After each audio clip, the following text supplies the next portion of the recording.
Wabarakatuh. Tentang guru-guru, bapak-bapak, saya akan menjelaskan tentang materi PN pelatihan yang kemarin. Saya jelaskan ulang ya Pak. Ini materi yang saya dapatkan tentang pelatihan pembelajaran mendalam. Sebenarnya prinsip pembelajaran mendalam itu sudah kita lakukan, yaitu ada bertiga. Ada yang memahami, mendalami, dan mengembirakan. Jadi setiap pembelajaran siswanya harus memahami pembelajaran yang kita berikan, mendalami sebuah pelajarannya, dan yang pasti pembelajaran harus mengasihkan, jangan jenuh nanti ngantuk seperti itu ya. Oke, ini ada strategi konkretnya untuk mewujudkan profil lulusan kreativitas.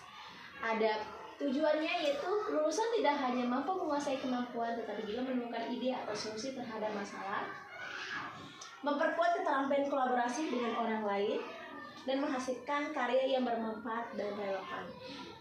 Di sini juga ada bagian-bagiannya, bagian-bagian dari strategi konkret bagaimana kita mengajar ke siswa yang lebih baik, yaitu bangun mindset kreatif. Jadi kita harus membuat media pembelajaran yang kreativitas, kita harus membuat pembelajaran yang lebih menarik seperti itu.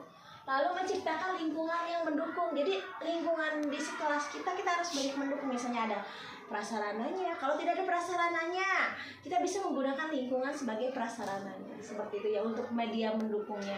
Misalnya tentang tumbuhan di kotil, tinggal kita tampilkan tumbuhan di kotilnya seperti apa. Misalnya contohnya tanaman yang kecil, tanaman mangga yang masih kecil, dan seperti itu sebagai tanaman di kotilnya.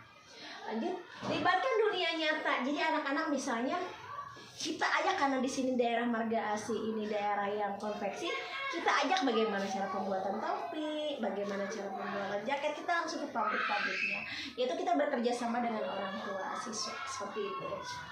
Pengertiannya strategi konkret ya, langkah nyata terstruktur untuk mengembangkan daya kita, imajinasi, serta kemampuan berpikir original dan kreatif. Kita harus kreatif ya teman-teman.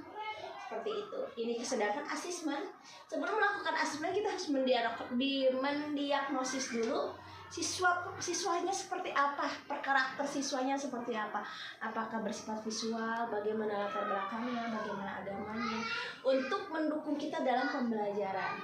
Setelah itu kita melakukan asesmen formatif dan asesmen sumatif.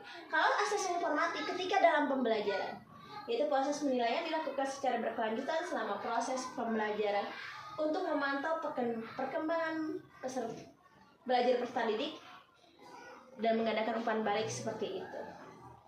Lalu kalau sumatif ini yang terakhir. Seperti itu Ibu. Sekian dan terima kasih. Assalamualaikum warahmatullahi wabarakatuh.